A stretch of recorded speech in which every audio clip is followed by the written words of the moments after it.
Hey guys, it's Crystal Thompson here for Unity. I have a Kraft color combo series. Wanted to create something that you guys might have items on hand, and everybody has Kraft cardstock.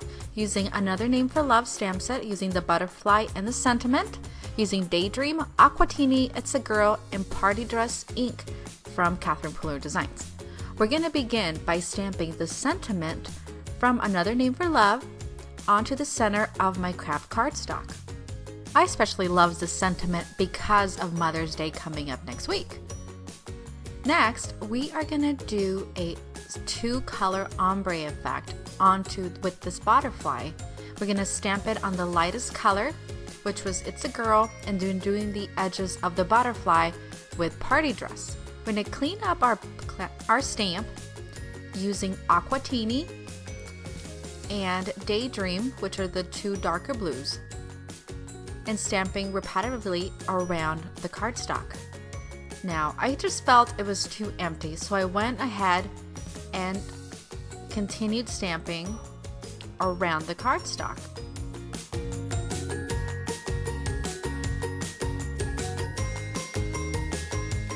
Once I felt there was enough butterflies, I put everything away, set aside, and we're going to place the Kraft cardstock onto the white card base that's been pre-folded, and allowing some of the white card base to show on the edge.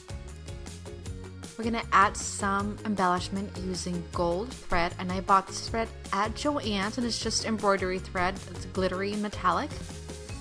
Making a bow and just shortening that and trimming that up.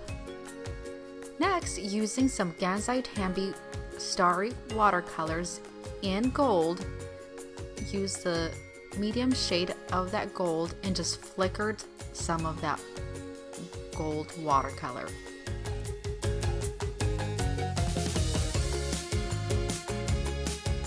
Last but not least, I am adding a little bit of gold glitter nouveau onto the body of the butterfly just to give it a little more embellishment. And that, my friends, completes this card stamped on Kraft cardstock. I hope you've enjoyed this series. Please give this a thumbs up and a sweet comment below. Thank you so much for joining us. Have an awesome day.